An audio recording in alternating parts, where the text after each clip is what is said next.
ma beauté au salier le côté Okoloba, banome au dirige ma bé Okoloba, Congolais azali mungute Okoloba, Yonani potoloba de Okoloba, ma beauté au salier le côté Okoloba, banome au yidi mbongwa l'État Okoloba, Congolais azali kisengite Okoloba, Yonani potoloba de makambo ezobonga te pepla zonyokwama ulu na bashege batondi na nzela misala ikeleve banda kongola banda kolela ti lelo azolela boninyo leta azali monguna ya peple te bango babonga pepla nyokwama bana na bango batanga na poto ya biso minerval babengana ombokoyo Okoloba balobi la capitale la plus sale du monde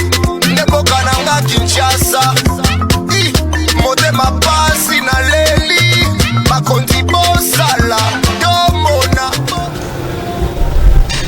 Mbote bandeko balandi ya le peuple d'abord na yebi ke na tango oyo bosi bozali liboso ba etando eke na bino pona kozela masolo ya mboka masolo oyo ememelaka bino basango ya actualité ya mboka na yebi ke na tango oyo bozali kozela boyoka lelo eloko nini bayi politique bamemeli bino lokola sango ya mboka tozali na esengo ya koyebisa bino ke toza toujours kotalela pona koyeba ke population ezelaka émission ya le peuple d'abord oyo eyelaka bango basango ya mboka pe tozalaka biso moko te tango nyonso toyaka liboso na bino bayi politique bayaka pona kopesa bino basango pe bino botuna bituna na bino ekomela bayi politique yango wana bandeko bazana biso na esika oyo boyebi bango deja tozana ndeko papi Musa bisika azali mbote ndeko papi mbote ndeko toyambi yo lisusu mukola lelo tosepeli na boyambi vraiment ya poko lelo toali kokumisa nzambe toyi koya na etando eke topesi bakodebatere na nga mbote topesi bayi mboka nyonso bayi kolanda biso na etando eke mbote bisika baali toali wana mpona kopesa information ya eko matondo mingi to baluki na ngabo ya ndeko Armand Mukulu ya azali bongo cadre na CCU oya ndeko Mende ndenge boyebi ya azali mokonzi monene na kata mboka wana biso yango wana topesi mbote ndeko naza na esengo mingi surtout ke lelo naza pena liboso ya mwana mwasi ya mayele mingi awa ndeko Flavien tomoni akoti na rythme ya alobi azana ba cartouche ya konyata biso apo tokosolola eza problème te na pesi ba nyonso bazolanda biso mbote particulièrement l'autorité morale na biso ya FCC camarade Joseph Kabila Kabange muto asala ke Congo eza na kimia ti leo na alternance et puis na mwana mboka Lambert Mende oyo azali mokonzi na biso ya parti initiateur ndeko papi mba upe na pesi mbote na pesi ki na tumo bima mbote matondo mingi ndenge toyebi ke ndeko Flavien azalaka toujours na idéologie oyo eza le peuple d'abord lelo aye pa lobela siko na ngambo ba peuple ndeko Flavien topesi bino mbote matondo mingi mama Corinne olobiango bien liboso to le kamba le peuple parce que tout le monde dit le peuple d'abord et comme le slogan tout le baki était kondo tchenti sekedi B52 mukongo koba oya pesa makanisi pona bosomi ya peuple congolais atika biso kasi tina pourquoi lelo peuple congolais a se retrouvé peuple congolais se retrouvé pourquoi parce que lelo komona dollar et mati lelo komona lipa o ezalaki 150 100 francs et comme 200 francs lelo zali komona été ba demi terrain zali ko continuer komona tracasserie ya ba roulage et comme sous makasi za ko bakisama lelo komona été ba ko violer ba maman na est pour na koloba été en tout cas même on a au Italie intégrité ya territoriale ya mboka na biso zali respecté donc violence zali makasi passe zali ko bakisama to komi tout na lelo yo Congo na biso zali ko kende wapi yango na baki te sekela défendre la population ou ya kolanda biso pe na pesi bango mboka pesi na biso pa partir bien Africa ya ka ki na télévision te même na YouTube ki na actif to bazola na biso et puis bande ko ba kolanda biso à travers le monde na ba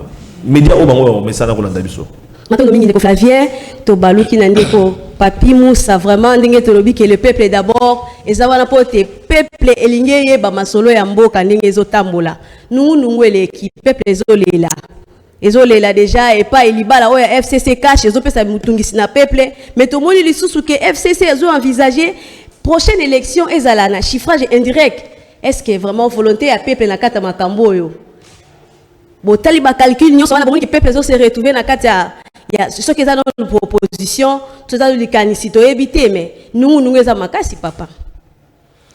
Ndeko omoni ke totikaka kozoba population pour topesa bango sango oyo elongo banite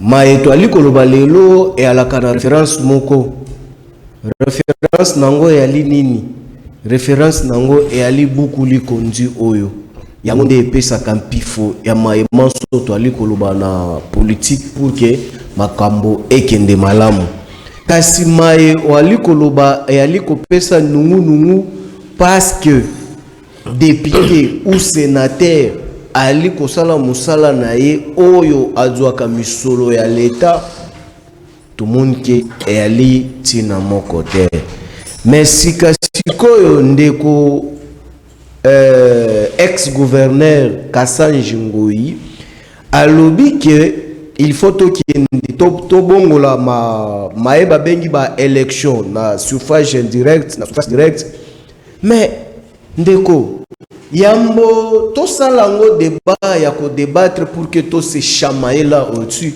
to bongola na constitution na article 5 nango yango nde pesa ki ba proposition ya modalité ya vote wana tout comme beaucoup qui kopona suffrage universel indirect tout comme beaucoup pona suffrage universel direct mais ce qui ba député ba monique to proposer ba débattre yango ba monique pour les intérêts de la nation et ali na litomba mabe ali wapi ngana monique et ali ko moko teke ngana ko perdre onction politique nanga pona ya ko débattre yango et ali eloko moko ekomami esika moko te Ngoyi Kassanji a comité oyo a proposé te alobi kaka na point de presse na ye tina moya lelo moko te mokongomani rotuna ye oyebisa ye ke non la kisa biso bisika o tanga ki mobeko wana réalité mais boni ekoya kozwa biso ngonga ya kolobela makambo oyo et a livrement très sensible na itandoike to kende kokota na misala o l'état pesaka bango misolo soki lelo makambo wana ya li malamu te batu oyo bali ko présenter biso ngana yo na assemblée nationale bali na mukumba wana ya ko débattre ngo na assemblée nationale pour que balakisa baimboka ke voilà l'intérêt les conséquences et des conséquences kasi tina moya lelo wali ko mona ke no biso ba politicien to sala ngo récupération politique pour en faire une actualité to banda ko critiquer ngo na balolenge moko mabote ça ne vaut pas la peine mais pour walobi ke peuple obi ke mai ninga na pamba te lelo likambo buka mibeko ezo pesa déjà passe na mboka te mai malgré constitution ezali mais exact yango nde na oti koloba ngo na itando eke mususu bino bapanzisango bwali ko pesa biso iki ebele iki na lolenge nini vous avez l'obligation et dans votre devoir d'éduquer et d'informer mais fort malheureusement to ali komona iki ali mingi parmi bino ba journaliste bo ali ko eba lisusu ko informer na ko éduquer te bokomi batala ko ya biso ba politicien soki o ya mbinga politicien il faut kota na carré nanga o répondre na ba intention nanga na place ya kopesa oyo population ali kozela na lobi bongo pona nini bino il faut nous bokota bo questionner constitution ali mutute ali mobeko existaka ou existaka te eloko wana dio existaka sikoyo boki komona mutu oyo asali fameux proposition oyo est-ce que avantage nango ya nini désavantage nango ya nini boyoki botangi yango boye kopanzango sango bayimboka bayebango yango omonaki epesi pe kokoso na mobeko oyo elobamaki ya ndeko obeminaku na sakata biso ba politicien batu to récupéraki yango to sali malekaki mais en soi bayimboka batangaki mobeko wana te mais sikasiko lelo biso moko ba politicien to kutanaka oyebi maloba tolobaka te ndeko to saliaki yango parce que bolekisaki mais yali eloko malamu o manque to ali ko boma mboka mais nelikanisa peuple ezake no na mboka na biso loko comment ko bangisa peuple ezake proposition et comment akako koma décision bon mona ebali lokwa proposition mais suka yango ka mokano yango mona ekoti lisusu en vigueur te mobeko ezalaka proposition Ça, ce sont des principes de législation. Jamais mobeko eko bandambala moko mobeko 5 et kendena nous la proposition. Ce qui est commis les loi. C'est tout à fait logique parce que la constitution est l'obéla yango. Mais baebali ko sala makambo na assemblée, ceux qui va débattre yango ba mon ketina yali mon côté, ba expliquer biso peuple que non voilà, tout moni yango que non yali boye la iboye. Peuple à comprendre que non makanisho na yali malamu te. C'est tout à fait logique. Mais si les lois na les lois sobimi na micro na yo ou expliquer peuple article 5 lobi nini, ou tuni peuple loi wane lobi nini, peuple a bien ngote. Natondo mingi de ko papi, to baluki na ndeko nanga mwande ko arma mukulu na kati ya likanisika oyo ya change ya élection prochaine o baza ko kanisa ke babongo la comme un chiffrage indirect na ebité likanisi na bino. Merci mingi ndeko pona malobo pesi ngai. Yambona banda, il faut na rappeler na nos populations et puis na rappeler ba imboka nyonso bazolanda biso ke mboka na biso tolungwa déjà na ba eleko ya dictature depuis ndeko Mobutu akendaka. Toye na ndeko Kabila le père toyebi pourquoi kufaka pona mboka oyo po azaka nationaliste pona intérêt ya mboka. Toye na ndeko Kabila fils autorité morale na biso ya FCC o ayo permettre les lois alternance ko tanakati ya mboka après règne ya pouvoir ndenge tozalaka awa na régime na biso. Tozolinga to transformer mboka na biso na état moko dictatorial. Donc tozolinga to zongisa ngo lisusu na système ya kala. Na mboka na biso comme problème pour muta réfléchir. Nga ezo pesa nga pasi pe mawa, ezo sala nga vraiment pasi. Nous sommes dans un état démocratique. Affrontement ya ba idée, liberté d'opinion, na liberté d'expression, na ba débat républicain nde ko sala ke mboka na biso kende liboso. Pourquoi na lobi bon? Il faut te banam ke nde Congo ka sanjwana bozobenga ende Congo ka sanji. Oui, c'est un Congolais, un citoyen. Un citoyen congolais ndenge moko na ngai, ndenge moko na yo, mama ozo présenter biso les lois. C'est-à-dire, Yami Balé, Azali, sénateur, élu, ou député provincial, représentant, peuplé à travers un système électoral, n'a pas ça été sénateur, bazara voté, et pas député provincial, n'est pas ça légitimité à pouvoir. Troisièmement, ESA interdit et si comme côté que sénateur ou soit député élu a réfléchi pour Namboka naï. Ce qu'on tangi même dans l'article 7 alinéa 3, il y a loi organique, il y a fonctionnement, il y a parlement. Au moment où lobby, mandat un sénateur, na mandat un député, et ça va mandat moko non arbitraire. Ça signifie quoi? Et ça va mandat moko ok. Avant azwa initiative, topé avant azwa ndingisa moko. À côté c'est un na kati ya etando ya parlement topé na kati ya ba commission ici ka bazo siéger pour les kana ba processus nyonso akoki koyata ya kotuna o fulani to ngilingili nga ifona sala nini non baza na kati ya ba groupe parlementaire ça veut dire baza na groupe d'études et sa proposition kutuna nouté et sa démarche. Mais quand c'est pas démarche, initiative, ça veut dire il est déjà en train de réfléchir. Peuple comment ko banga ba démarche wana po yango ande ko kisamaka. Maman, balobi initiative topé démarche et les kana procédure, et les kana processus nyonso. Ça veut dire ezana une démarche, c'est une initiative. Ce comme une proposition, c'est que wana amemi yango sikope comme un projet de loi. Ce comme un projet de loi avec l'adopter et que le kanaba ba étape nyonso na kati ya Sénat. Si il y a ma promulgation tout concernant, c'est toute une procédure. Alors, moi ça m'étonne. Un sénateur élu, le quoi la sénateur nyonso, oh pas qu'on réfléchir. Alingazwa initiative mo. Mais pourquoi beaucoup déjà ko bambe mabanga? Et ça mabanga te mais nous sommes dans un état démocratique biloko wana. Et loko oh bank sera. Et comme ono FCC. Qu'est-ce que le FCC a à voir avec la personne du sénateur Ngoïka Sanji en tant que sénateur? Mais par contre, ce n'est pas question du FCC. C'est un sénateur a une initiative. Mais tant que sénateur a une initiative, il faut peuple à la paix et tout la paix place n'a pas se retrouver parce que nous avons déjà mis. Non, c'est là nous sur le plan financier.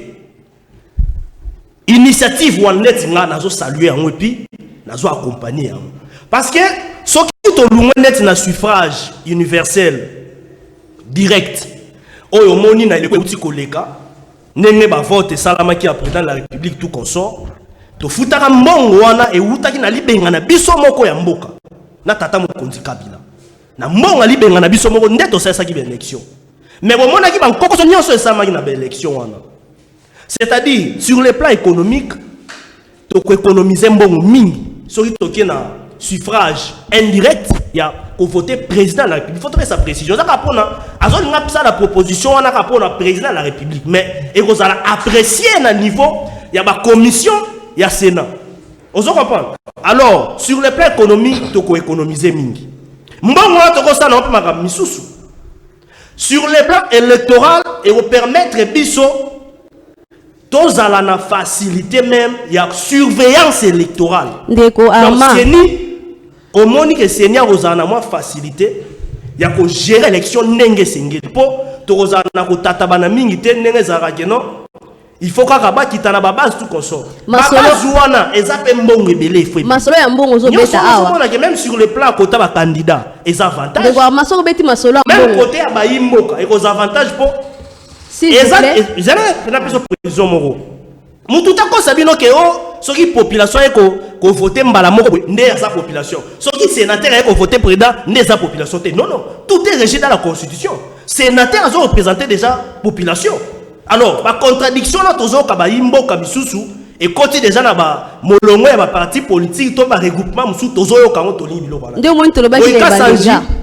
Asali point de presse nae apesi makanisi nae ezali initiative biso tozo saluer on est nga personnellement nazo saluer parce que nazo mona mabete na sala analyse ya makambo nyonso na moni ke eza kutu avantageux matondo ezali eza eloko moko eza na avantage mingi pona biso ba imboka matondo to ko économiser et puis surveillance électorale egoza malamu egoza tête à tête mbala moko begoza makambu teke il faut ba kendaka sous ba campagne soki na ba mboka nini soki nini po nungu ezala ozomona ke même na ba miki ndeti ya ba États-Unis matondo mingi de kwa mama tozonga parce que ndeza ba lobaka tricherie ba réclame partout to mona lisusu parce que et pas de redonner la lobaka ke abotola pouvoir ndepe to mona makambo to na démocratie mais ekomemela biso litomba mingi procédure wana ya makambu ya élection il y a président de la République et comme un suffrage indirect. En tout cas, c'est une bonne. On les a positionnés pour le moment vraiment tout ce peuple les a convaincus mais to baluki na ngambu ya peuple. Mon obéla peuple pas za on ko Flavien na ebi que peuple zozela na ngambu na bino yoka avis na bino par rapport à la situation oyo ya prochaine élection suffrage indirect. Voilà, maman Corinne, ils allaient se mingi et on partageait plateau na bande konabiso, autour on a plateau. Tu peux sentir qu'on a armé une école à la mer Mende, donc à la 4 écoles à la mer Mende, bango babuka kalokuta atubakotala. Ndeko nangai awa azali ndeko oyo akumisa ndeko Kabila. Biso to buka kalokuta te ndeko menda buka kalokuta defo. Madame pas retirer yango ndeko menda buka kalokuta te. Lobi boye. Bisoto de bukala meto barabo solo to sara ne pone kolo. Merci. Delo okutu to koba ko regretter fallait azonga ta wana. Ah voilà. Hein? Par exemple ça as un modèle. Non. Koloba nae abi ko convaincre ata dans lokuta. Ah voilà. Donc une façon nanga koloba, c'est introduction quand. Ndeko na biso a PPRD aza koloba, il faut tout reconnaître que azali cadre na PPRD azali moto azoka lobby c'est que azali la voix officielle. Mais comment on a initiative oya ba ndeko mibale oyo débat koloba yo kumisa moi mboka ngoika sanji pona ngotanga nga komba bato FCCT et ko ça la passe na ba congolais pona nini loi sakata ndeko tu ko évoquer awa na minako oyo memela ki bato bakufi awa loi sakata oyo isali ke tunda a démissionné pour na koloba ete makambo ezali ebele oyo ke lelo face ya coalition FCC cash sincérité zate wana na kopesa raison même na mona mboka Augustin Kabuya o akoloba ke non libala na bango ba komona te bande FCC bazali na sincérité opportunité ni ezali lelo yo ngoika sanji pour na osa publicité na été ake le kanisa été esengeli ba député position ba voter ndenge constitué sengi parce que ezali constitutionnel et que loi vote cause à la soit le suffrage universel direct ou indirect mais l'autre ça le suffrage universel direct mais comme indirect ba député ba voter ba kanisi beko oyo ekota en vigueur to précanissionné ya tango ba moni que FCC bango ni bazali majoritaire na ba institution nyonso oza komona ba komona place de Fati Beto aza komema bango et que ba moni que awa to ça la keba soki to kene pas peuple na makambo mosusu président kobimate et sengeli biso moko ndenge ba yebi mayele na bango ba na concert kuna po ete lelo yo machine à voter on échange te maman na ko rappeler o kenga za candidat na partir MLP Franck Diongo oyo azaki prisonnier ya ndeko Joseph Kabila na makala tina suka soki Fati te melelo za na makala 5 ans condamnation à Franck Diongo bobi ndongo ndenge le kaka to zonga makambo wana te et ngana azaki candidat à tel enseigne que plus de 150 candidats to retirer candidature na biso parce que tout le il fallait tout la cohérence. Tout le machine à voter ou on a été fichier électoral ou on a été. Ceux qui vont décoller le barotin là qui va dire que faut que la réforme totalement dernier les seigneurs tant ça qui va électionner ma bé fichier électoral ou on les années qui m'a bé c'est qu'on nettoyer ba doublon ba quadruplon de éviter son les caca ba trois ans qu'on se faire enrôler en cascade na ba site et belé mais na élection de Joseph Kabila organisé avec le peuple congolais aucune qu'on imaginer les lotos à la sincère plus de 350 députés et ça à FCC.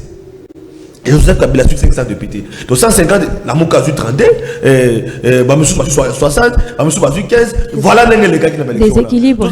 Voilà. Biso Tomoya qui m'a pour Namiona. Ceux qui vont découvrir, ils vont dire que le peuple congolais qu'on a biso. Tous à ta sincère, élection de Kabila, nous organisons qu'on a dit Mabé, tout banana on a séni. Réforme séni, système électoral, voilà. Tout à la goutte, université à Liège et Nambo Canabiso, Bandeko Bapaya, Baye pour la côté des systèmes électoraux Nabiso, ils ont malam testé le forum Mobimba. Pour la côté mais tala ba ndeko FCC ba boye kokota kaka bango ndeko papi na ndeko arma donc bango bazo représenter FCC ba boye ko ya même na forum wana ozo tala ndenga ni ba ko réformer même système électoral na biso pour ma pona meza elengi et convaincre ba nyonso ba boye tala motema mabe pe makanisi mabe ba ke ko batama si malikanisi d'abord il y a likambo ya Ngoika Sanji et ba député owapi oya machine à voter otoboya ba député owapi kanga ba député oyo bazali ebele na FCC non parce que même le système électoral ata bo changer Ronsard bo changer Kingani mais système wanzo etikali ya Kabila na bisabino que FCC a toujours majoritaire même UDPS na ko bazalo Félix Tshisekedi on a dit autorité morale ya cash a organiser l'élection mais ba kozouaté parce que Mayele Mabé Bandeko FCC basi ba bloquer institution yoso assemblée provinciale assemblée nationale sénat OK kota la bango même na ba organisation aux ko accompagner même ba institution lokola CENI okomona kuna basi ba tia déjà ba biloko na bango donc pendant que le été initiative on a ezali Mabé ngai na répondre sur dans ndeko lobi état dictatorial il y a Ndeko Fachi mais tout le monde ça qui base na coalition. C'est-à-dire, Fachi a même la mission état dictatorial, c'est-à-dire qu'il y a une coalition. Donc, Ndeko Kabila correspond parce qu'il y a une coalition dans Ndeko Fachi. Donc, côté où on a besoin de la population, côté où on a besoin de la population, dans l'équipe, on a recadré les Camerounais de Colombie et des journalistes. On a des journalistes, Ndeko Papimbao, avec des journalistes. Ceux qui bango ba une actualité na mais conséquence c'est ali régime de Kabila. Bah ça lui-même n'a pas budget na bango de Kabila 18 ans à gérer ils ont prévu même pas louer mongo pour la presse pour les journalistes à un moment donné bimaka mais après bimaka te pour nani ceux qui le journaliste va commis ba clochard ceux ba journaliste va commis confier dans coupage c'est parce que Ndeko Kabila a tiqué la mission système wana ti lelo et c'est qu'il Fachi a déboulonné le système Ndeko Kabila mais on a l'impression que Azako continue à battre le système Ndeko Kabila et que lobby à cause de la comptable devant peuple congolais parce que lobby est à cause de la organiser l'élection et puis en 2023 pour personne à cause de là voilà moi on a rien à partager na bande ko na biso na plateau na biso mais na ko senga na bande ko FCC oyo parce que babiki non Ndeko Kabila même sur l'élection awa Ndeko Kabila a souma ki Ndeko Félix Tshisekedi Etienne Tshisekedi a que Ndeko voter parce que to bunga ba élection nous reconnaissons Kabila à organiser l'élection dans le mais quelles élections? C'est ça le problème. Ceux qui m'ont demandé sincère, élection municipale et ça n'est pas raté. Local, urbaine et ça n'est pas raté. Depuis ton mandat, ton vote président, député provincial, député national, sénateur, point barre. Mais jusqu'à quand court il y a la procédure électorale et qu'on a total. C'est-à-dire, tant que c'est une élection municipale, locale, urbaine, par chef de quartier, tout va à la voter, mon colonie. Tu as un système de co-cabinet qui est là-bas. Ndeko Félix, si pas continuer dans le ça la passe. Ndeko Félix, ça va continuer dans le Papi Moussa. Libala, oh, ya FCC cash. Vraiment, ils ont fait ça, puis passe. Pas peuple, ils ont se retrouvé. Pour même la carte de décision, oh, peuple, ils ont se retrouvé. Nous, les gens, la carte, ils ont que chaque fois qui, les camomans, que l'obami, et comme il a un système que FCC, ils ont voit qu'il a toujours catch. Ils ont voit qu'il a un que la bango toujours vert. On dirait que Kabou la carte à Masolo en côté. Vert, ils ont que la carte à Bandeko, ya catch. Bango ne bazo bandaka mabe. FCC aza sincère. Au moins que non. Relation na bino eza basée na carte de sincérité pas. Ndeko Papi. Relation eza basée na sincérité. Fort malheureusement, il y a une forte contradiction dans moi koloba na plateau. Yebisa ba imboka ba ali koloba. Ba kolanda biso. Mai biso to boakela ki ba ali na biso ke no boy ko sala lokote. Yebisa ba imboka. Natang mulaka tant to baki likambo ba milisa. Faute no sezongi ki kaka bandeko ya. Cash balobi ke no natang wa Kabila makambo za kité. Mais bino boza na kati ya coalition. On suppose que bozo tambole longo. Équilibre fait ça la tout na des deux côtés. Équilibre ça là parce que toi ali na coalition est comme adra ko funika bosoto. C'est normal. Batumi baleta bazo tambole longo sengeli baye banzela bazo kende. Moi si na ngai soki na moni ka ali ko tosa mibeko ya ndako il y a un problème. Na lobi yebisa ba imboka ba ali ko landa biso autorité na biso ou bien nous les cadres jour ni nous mona ki to sali sorti mais pour dire que non ça ne va pas bango nde ba le bloquer biso ou bien ba yebi ko sali l'autre. Rappelez ngai. Bon, ce que le but que peuple a rappelé, le peuple a rappelé peuple. Tout ça pour la sa mituna au peuple tindi. Moi to pesa réponse c'est si ka peuple ezate. Mituna o uti pa peuple ke nungu wana zo utakaka na FCC bande kwa Kabila bali ko tika fachas asala na kimia te. Na kiyo ba pesa ki précision te ponani. Nungu ezanga. Zo zela bino nde pesa bango précision. Non, nungu ngana yebi yango te. Nungu ezanga kombo. Yebisa biso na nungu na keno bobundisa ki ba alien na bino na point boy. Bino bozimboka na bambula nyonso bovai na kata pouvoir. Lelo komi ndeko fachi tango azimboka. Te tozongi na kambo etali élection. Tozongi na sujet. Na lukuta ko 5 ans ngote déjà nungu ebandi makambo a prochaine élection. Mais bino na kata coalition. Eza ndeko ngoika sanji tango apesi. Madame, je vous ai dit d'entrée déjà que non totika ko ya ko sala ba sentiment ya pamba na télévision. Sko yebisa ngai sikoyo ba député wana na ba sénateur mbongo ba fuzwa kedele kolika biso nyonso tout. Bazola kango nini? Yebisa peuple. Mais non, yo za mopandisango ya ngonde na lobaki na. Maintenant tu me rejoins pour comprendre que non yo mopandisango zali na obligation ya ko informer na ko former. Mais quand tu ne le fais pas, c'est ça que ça donne. Le peuple si d'abord. Non, le peuple d'abord, c'est négatif. Ayaka nangamba peuple, ayaka toujours nangamba peuple. Ayaka toujours nangamba peuple. Okomi la mnani mtaide pes. To beta masolo ya mboka, to beta masolo ya mboka. Peuple la kisini. Ekolo Congo esangisi bakambi nango. Siko na ekolo Congo na papa nanga ali peuple te. Asa peuple. Siko. Kabila li peuple te. Mais ton papa non paye l'enda ko kuna za kata politique te. Azo sosolate alingi yo sosolise likambo e comme ndali ko expliquer madame. Bozala na kimia. Na tunio mituna wa expliquer ba imboka bisika biso to blokaki o expliquer te donc ça n'existe pas. Il faut pas créer la roue. Na zongeli ndeko na ngai Fabien tendeko osali ki mingi na confusion ebele. O lobby peut se contredire. Olobi yango ke non ndeko Kabila ndatikela kibino ki atalako ya bino ba journaliste boko musala bo soni na itandoki. Il faut reconnaître yango cette immoralité. Na makambo zo leka. Il faut reconnaître yango cette immoralité que non vous n'êtes plus modèle la plupart.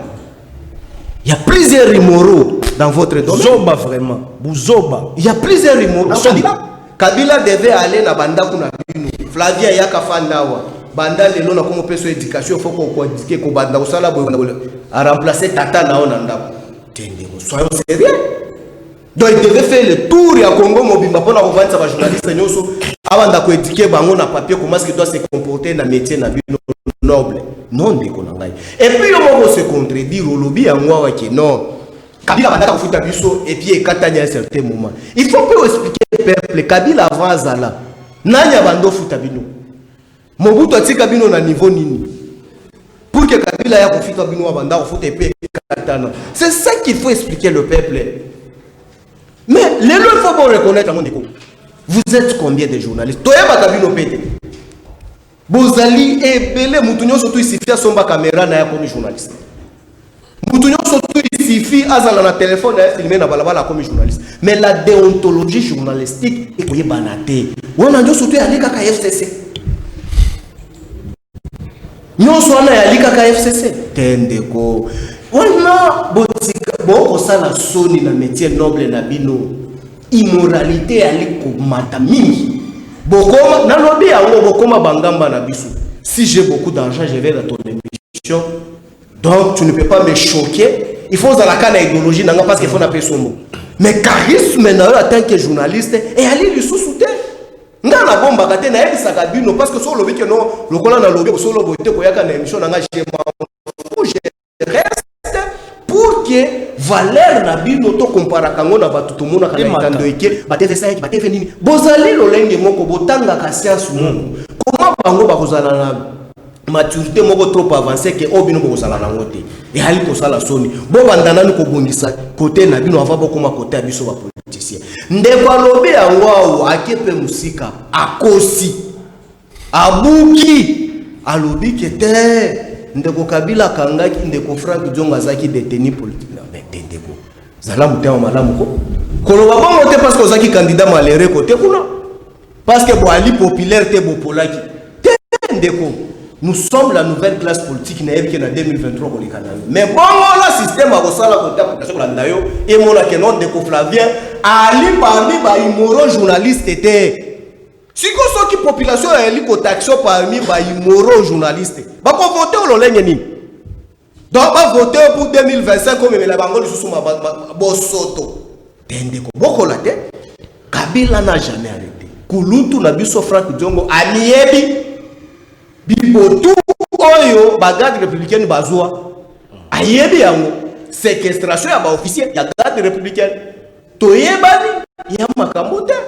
Yo moko lo biango makambo mapuna tendeko o ali journaliste soko landi me banquette c'est impossible rôle au bio journaliste bujouaka auprès à juridiction juridique mais à tout monde rabino te tu vois vraiment un journaliste vraiment ali ko sala analyse ya mobeko c'est comme ça ali gérer ce bozala kate. Voilà maintenant la constitution article 5 donne les modalités à suffrage mais ceux qui député ou azwaka misolo à l'état tout le monde dit bango ebele ba vota ki bango parce qu'afinga ki Kabila. Tout simplement parce que tu as insulté Kabila, population ezuyo et tu en as parlé. Voilà. Légiférer ton dit mayotte. Proposer ton dit mayotte.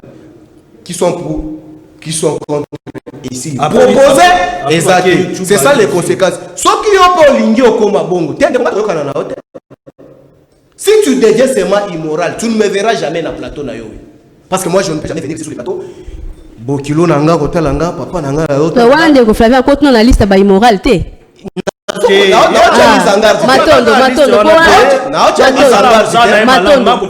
Joseph Kabila Musaada Tokaju avandi na kingaka cha Holanda kina tikabwe amoninga na chaîne ba immoralité.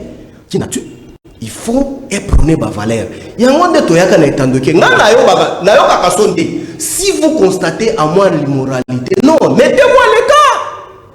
Mettez-moi à l'écart, mais dis-moi que population eye ba valeur nini to le kango na etandoke. Il y a un monde na likolo babino ko telo la ka biso FCC e police bino ko finga batu na etandoke. FCC la kisi bino ko finga makambo ya bosoni tendeko. Population ya li nini nga na li ko expliquer population problème ya li na la constitution. Ndeko ngo Kasanji Mbongo aliaka wana. Problème ya li na constitution. Ndeko ngo Kasanji Mbongo aliaka wana. Problème ya li na constitution. Ndeko ngo Kasanji Mbongo aliaka wana. Problème ya li na constitution. Ndeko ngo Kasanji Mbongo aliaka wana. Problème ya li na constitution. Ndeko ngo Kasanji Mbongo aliaka wana. Ndeko ngo Kasanji Mbongo aliaka wana. Et puis si Ndingisa a réfléchir en tant que député. Qu'on raisonne na et ali na constitution na article 5. O ba pesi makambonyo surtout. Mais kasi soki proposition na et débattement na nini na assemblée et que peuple avec était na minute obiso to moni que to ali na misolo ebele ndeko chilombo a organiser ba élection to kendeka na elongo to kende te tonzini yango mabe ya liwa. Il faut tout bomango na balabala to boma batu to bundisa batu to ça ça va pas la peine to ndi bango nyonso tout. Madame, tu verras, il y a certains députés, tinde bakolongo na 5 mandats, bako proposer le côté. Bali kolia misolo ofele. Yangonde tolobi peuple, biso ba politicien to yaka kozo babino. Bomoni siko lelo bino batukotinda biso. Nous sommes incapables ya kosala musala na bino. Yangonde nali ko kibisa pende konanga malgré polaki massivement na mandat passé. Mandat ali koya soki abongisi te. Mitalio matondo ndeko papi ma apesi weza position na ebo moni que non azutanos tout abeti non masa c'est pas ndeko Flavien mais to baluki pa ndeko Armand Mukulu tozongi non parce que li solo oyo ndenge bino bolobi que position na bino on déjà d'accord bo pesi ba évoquer ba raison ebele autour ya économie en mboka autour ya finance mais malgré économie en mboka malgré finance vous montrez que non pour même ko économiser mais tozonga ka la même problème dollar éthique à la kaya ko mata. Merci ndeko na yebi que ozana maka mingi ya rotuna ngame apparemment ozo mikota mingi na casquette ya muto ali ko provoquer ndFCC mais problème exacto ça msana c'est là na peso exemple moko aujourd'hui likambo biso tolobi mutu oyo akomeka na Kabila biso tokotika epete po mboka oyo eza ya biso nyonso tolobi yango lelo ekomi ata likamuke bo FCC ndasali toyoki kuna ndeko Kabuya o baza sincérité oh non baje na babo abandi yango lelo te bandakala un secrétaire général ya parti lokola IDPS on a benga parti des masses il faut azala mutu moko azala moralité soki makambo esalami kuna na bilanga kuna na basumbalesa kuna na bilanga mutu wana tomone même na bodio azaki l'idée ya IDPS era ko ça c'est bazo s'organiser bazo lia na bombongo kuna désordre bako boma bambwa ba lia ka kuna wana azaki na IDPS mais un problème est comme il va lukaye ote azam ta IDPS te koto ba milice et tongami koto eza kutu dio na zo souhaiter 5 ans en tout cas na zo encourager bango na osenga na bango ba porter plainte contre IDPS pour na makambo eleki kuna po biso tozo comprendre te Pierre Mutanda wana azana ba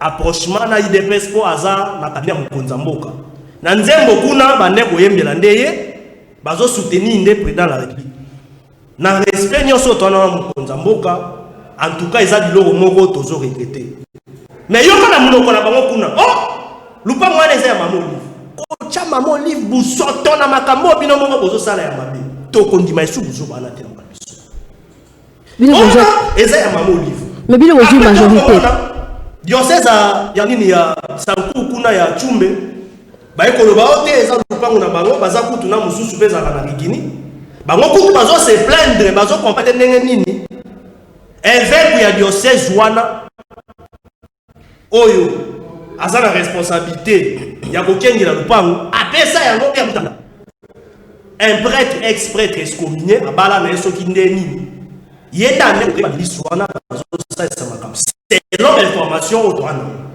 ndeko kabunda ni bimisika oh ye mutali boso na benga biso to qui a solo bozolo baki justice en état de droit ngo bino bolingi ba benga sabe ni ngakende na akende na kopesa be élément po ya lobi azela be yende mutali boso benga ki yango na zo encourager pe tribunal militaire auditoire basa musana ba okalema biso to lingi résister pe sa makambo lelo oyo makambo ya promulgation ya loi o ya makambo ya état d'urgence prorogation na ngope ndenge bande kosala wana ndeko mabunda zaki bien pona bango makambo ya ndeko minako yaki ote FCC ndeko minako azaki en tant que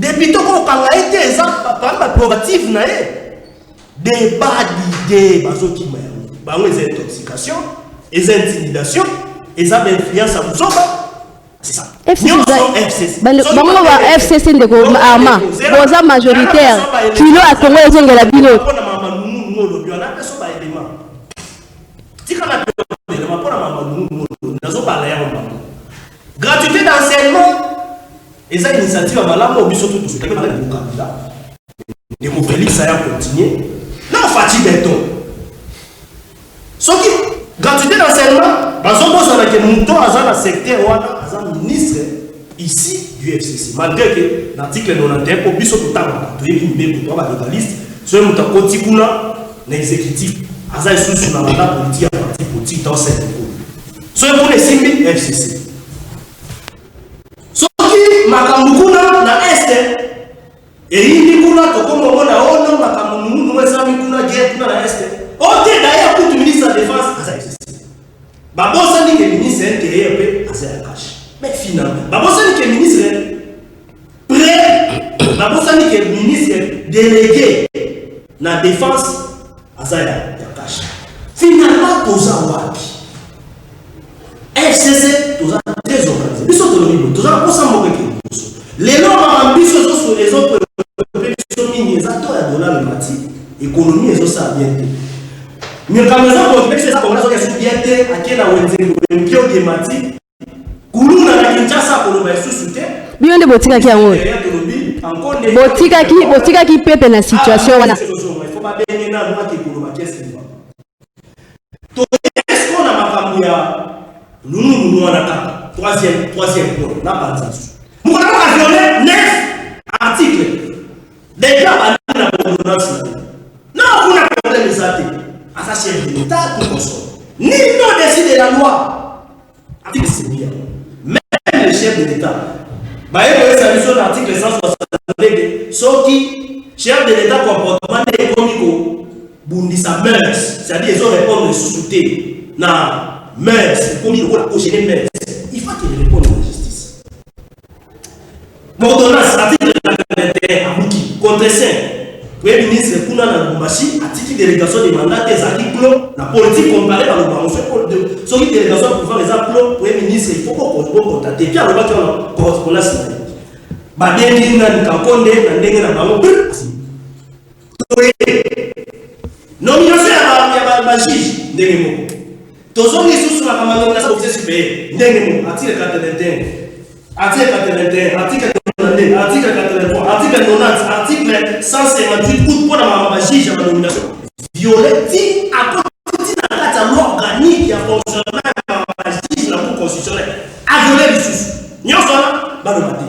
Négocier là, comme il a conseil, comme il a payé pouvoir.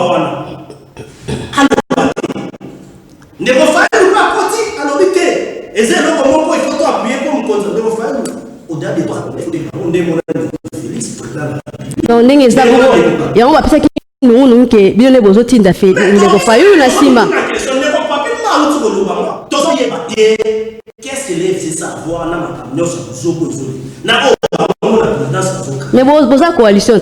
Vous avez toujours à voir. Ils ont quoi des mesures.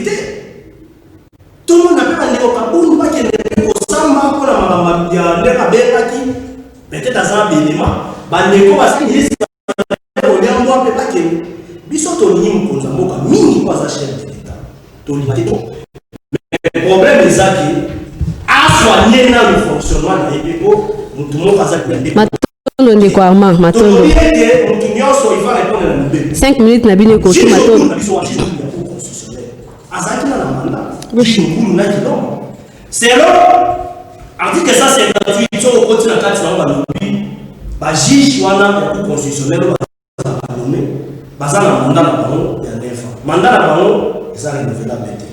Mandat na bango avant que la bango il faut tirage au sort et ça après 300. Tirage au sort on appelle ça moko na groupe na bango 3 pour ça la République à la initiative à 3 assemblée nationale dans parlement assemblée nationale Sénat 3 conseil supérieur magistratique batinda rappel 3 na bango. université, enseignement, peut-être professeur, tout ça. Et ça la caca, bah juge, bah magistrat, tout va comme juge. Non mais c'est pas inamovibilité, oh bah législateur, et ça la qui et ça dit comment ça la séparation, il y a pouvoir indépendant de pouvoir. Mais président de la République, il était sur les ans de Guéra, Torozonga la de Kwarma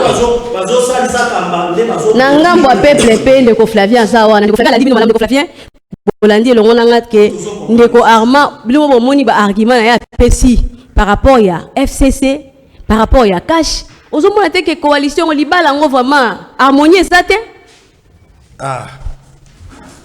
tolobaka yango mariage contre nature engé simbate yango moni lelo mais ça la passe bango sur base social démocratie ils ont la PPRD ils ont la IDPS ndé ba kokuta na wana mais comment on a terrain marmozo salima izelo ko mosusu mama ngana ko défendre rap na ngina pesa précision lisusu na ndeko papi aluka tinga malamuté débat na ngai na boité que immoralité ezali na côté na biso pe ba journaliste ba cupide bazali ba o pe basala musala na bango malamuté bazali tous allez parmi bato tous allez ko décrier comportement même ya bande ko biso oyo bazo sala presse en ligne tous allez bato tout à ko décrier qui est journaliste et qui l'est pas à quel UNPC ndeko Flavien dans la carte UNPC à sa journaliste na otali moralité ba baye ta bazo ba no ba journaliste ba imoro ayi banane donc la base que peuple congolais dans la taille après autant d'années à ça au ça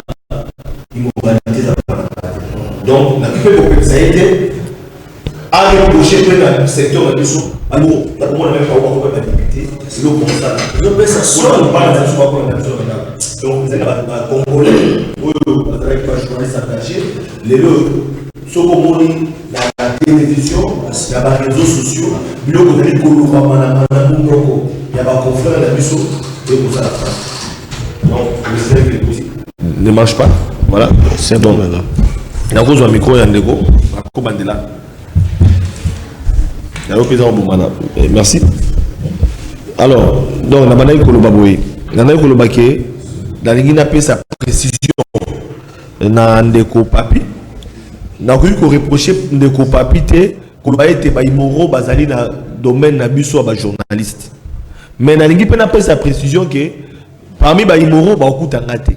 Et pour na ko yeba qui est journaliste et qui ne l'est pas. Tout ça, l'organisation n'a vu soit un journaliste.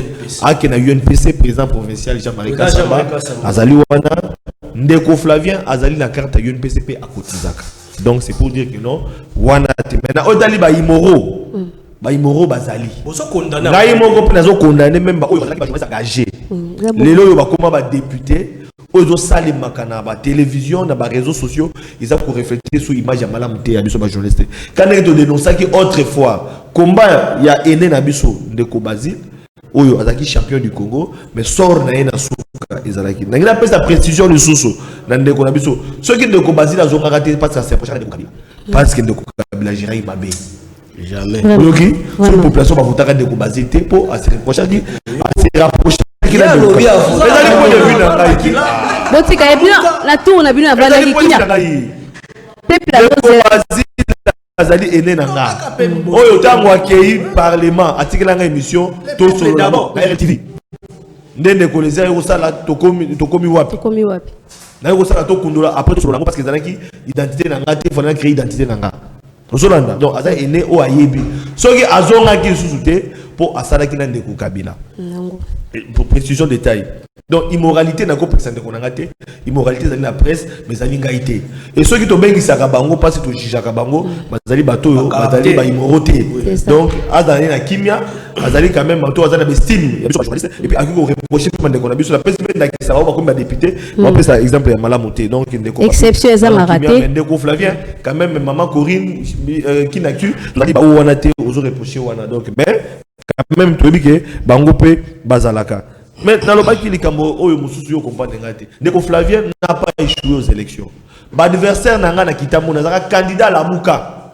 na Kitambo c'était moi na remplacer ka Franck Diongo parce que Franck Diongo il a besoin makala ba pimela Franck Diongo au carte d'électeur na régime ndeko Kabila ba ndeko na ba prisonnier oh Mibeko donc reconnaître même na prisonnier azana droit ya ko s'enrôler azota carte aux identité na mais pimela l'enfant Gidiongo bakama bande ko na yo bazalaka na prison ba muyambo bazwaka bande ko na bazalaka na prison je koko mulumba que je salue bazwaka mais Frank Gidiongo ba pimela ka na régime de Kabila c'est de l'histoire pour nani. C'est de l'histoire. Tous continuer. Papa. Tous continuer. Donc, pour nous dire de confrères. Et j'ai ramassé que j'avais pas d'adversaire. Mais tout le monde qui fichier électoral il y a des Kabila dans l'élection d'ailleurs. Prévalait 350 députés FCC. De là, même il y a cash dans la difficulté. Balance. Donc, pour tout le monde, il y a élection. Conséquence à moi, l'institution, l'Assemblée provinciale, nous sommes la prochaine de Kabila. Aujourd'hui, le Sénat la prochaine de Kabila. Aujourd'hui, l'Assemblée nationale la prochaine de Kabila. C'est pour dire que non, l'élection d'Aki m'a bé. C'est des élections chaotiques. Donc, on a cette histoire à Robo et à Moté. Le loma Kabizo qui est né mon source. Donc, on a retiré la candidature. Mais alors, il y a un journaliste de Kabila. Oui, j'ai dit que nous avons quand même Moutoyo. Il faut dans la vérité. On va passer à ma tante Ampoyo 2 fois. Année mon a budget d'abord on va passer ma journaliste. Deuxième année on va passer ma journaliste après Katana. Tu vas Katana pour retourne là-bas. Et Katana pour nani. Pour nga na éviter mboka biso ba journaliste dozo teti lelo. Ceux qui te comment ba mandia parce que ba politique c'est ba tebi na poche. Président Jean Maïka Sambaye NPC a pèse leur précision. Misusu ya même ko papimba azolo ba. Bazotia ba journaliste na poche. De quoi ma botika yazo akimia po etalo ba tuna. Bazokota na poche po ba kopasa. Za monobei ya peuple. Comme ka IDPS la muka soka tombo cha kenda ka comme na IDPS. Ndeko Flavien ndeko ngonga tosela ngonga ndeko papi batikali ko répondre raté pourquoi tant on ndeko Kabila élection organisée tout cas comment la élection locale municipalité là zo répondre a répondre quitté makalisi sounini bazuka rapport à la député profession député pas voter plutôt ba député pas voter président de la République donc il a vote indirect les candidats pour l'année pour que bazali majoritaire non on a répondre on dit on appelle si ba que bazali majoritaire et qu'il faut Kabila Asoba. La émission, bande de sincérité. Au mois de 2023, de comment on a dans le Flavien. Kabila Asoba en 2023. Ah, c'est ça politique. Mais vous, ça peut Kabila Asoba. Peuple Azako Banga. Ceux qui ont violé mi bégoté ou mi problème. Azozo attends. Oh, talama. Botu kela sisa. Bonjour, pourquoi une minute pour comme déjà la souka, to comme la souka. To comme la souka c'est à quoi si pour 4e minute à quoi 5 minutes te boti kaya sisa pour to kozonga na ngambo de papi 1 minute. Nani? Martin Fayulu m'a dit alanda mina félicité. Oh, Toyoki. Le papi Moussa. Tout ça est latin. Yo répondre des populations. C'est quoi la population? En 2023, bateau bazali ba candidat au peuple qui voter. Ils ont voté Martin Fayulu pour réclamer la vérité des zones naïe. Lui Félix Tshisekedi pour la deuxième mandat naïe.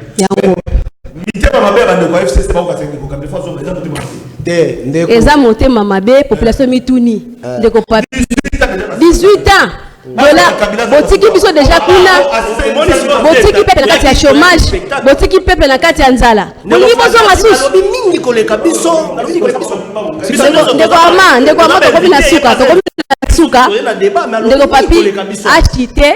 Te ndeko, omoni ke pasi ya nini ndeko na nga ya journaliste Lamuka alina hiki mingi na kilamuka na hii apolaki masido mana kitambo tengelito mtu abetaki tengelito alia ta mtu FCC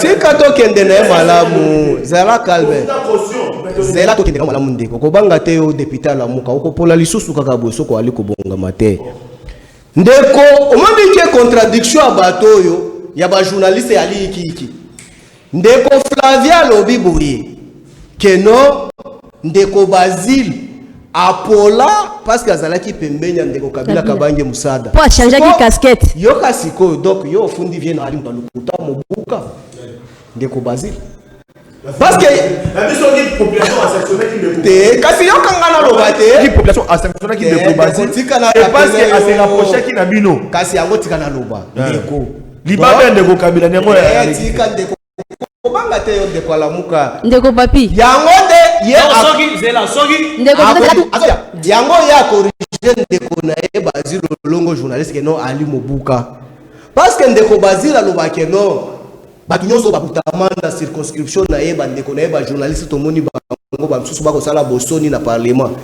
ya lobaka que non bango ba votama te yende mutu ba vota ye sto collègue na journaliste a révélé biso lelo que non ye Ali mutu apola azwa na ye ba vote mo ke ba journaliste bali kinzela na ye asima koma abongola kinzela akumisaka ngo ali na 80,000 voix sikondo kwa lobita zwa 10 voix ote ne kwa kosi na ebandeli azalaki nango na ebandeli metango abungi nzela nde aperdre nga na likolo wa makambo oyo ya lobaka na etando eke na likolo ba makambo ya ngai te pesa peuple eyando na bango poto komi na suka na mutu na nini ona pesi te na oyo ndeko auti koloba na oyo eteleli FCC na kashke ozotambola kasi yango atika na loba na yo makambo ya balobi yango te parce que batali biso déjà kengo tozonga lisusu tokozonga epa na bino tika ndeko papesi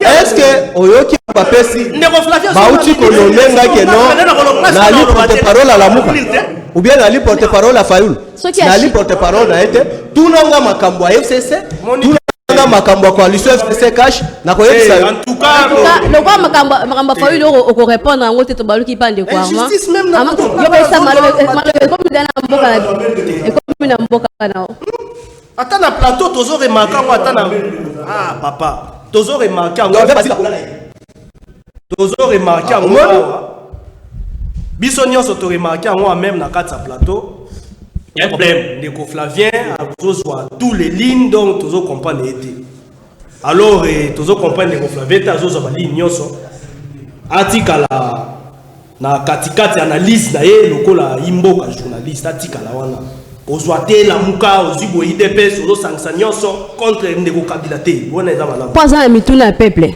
tolori boy motuna na biso ezali tolingi état de droit ya solo toté soki tolingi état de droit ya solo il faut totosaka constitution kobanda na mokonzi ya mboka kino na biso nyonso ba peuple biso pe suya na biso ezalaka baélection nyonso ezalaka nze même élection locale l'élection même il y a niveau assez d'élection urbaine suya na biso pe ezala organisé selon le fichier électoral non il faut ça là ezalaka makambo ya mosolo po tosalisaka élection na biso tosalisaka élection na biso na mosolo na biso moko alors namoni micro eza ça là OK merci tolobi excusez-moi moké hein tozaki na moi rime mais faki to yaka na rime te tango Kabila bosa élection municipale locale point biso problème na biso ezali mboka il faut kende liboso parce que so mboka yake liboso te litomba wana ya mabe ezokitela ne biso nyonso ba imboka pasi kozala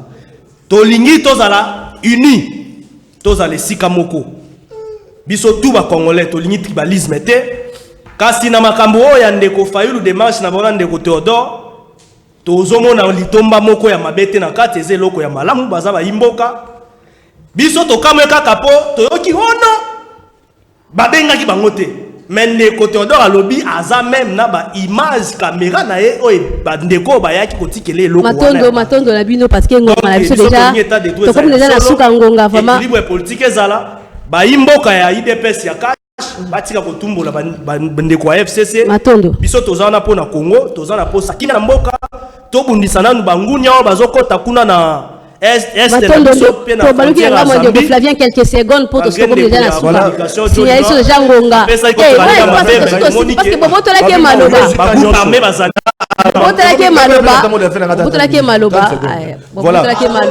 quelques secondes otika sisa na otali ndeko Martin Fayulu tolingi te bakomisa Félix Tshisekedi dictateur na mboka oyo alobaki tokomesana komona liberté d'expression tango ndeko Fayulu abandi koloba likama vérité des urnes bato mosusu babina kanga eza outrage alobaki te tokomesana tomona liberté même na poto devant ba diaspora alobaki yango mais tomoni entourage ndeko Félix menga komisa dictateur Martin Fayulu apesaki position na ye pona ko soutenir ezali nango débat ba que la justice batala est-ce que ezali ya solo ndeko Félix Tshisekedi aviolaki te tolingi to vivre biloko wana mais tolingi te ba komisa le cas dictateur lokola tomona ka pe na tango ndeko Joseph Kabila tu n'as pas dictature ezali pokuna soki po meki au quotidien la prison makala donc ndeko tokomi na suka ko réagir te tokomi déjà na suka ndeko Félix Tshisekedi amekola pe ndeko Kabila te tokomi na suka ndeko Arma amekola pe ndeko Kabila te donc atika la président état de droit oyo ngami na biso tomoni mbala liboso na tango ndeko Kabila tomona te directeur de cabinet s'il vous plaît ndeko Arma cabinet ki ndeko Samba mais Félix toujours non mais bon mona ba DG bakenda ko ndeko bazila kola donc ndeko Félix Tshisekedi quand même toujours comme on a fait état de droit na ye mais ndeko Arma s'il vous plaît matondo mingi tokomi na suka topesi bino botondi bino ba ebolandi émission na biso le peuple d'abord boyebi rendez-vous na bino ndenge ezalaka rediffusion nango ezali lelo na 21h pe na bachelle mosusu etika ezali na BRT Africa nde bokola nango mokolo ya vendredi pe mokolo ya dimanche na 16h mais vendredi botala nango na 23h donc ezali ndenge wana pona biso oyo tozalaki ana pesi bino merci ndeko papi na pesi matondo na ndeko Armand mukulu na pesi matondo pe pa ndeko Flavien oyaki na ngambo ya peuple botika la malamu na mabota na bino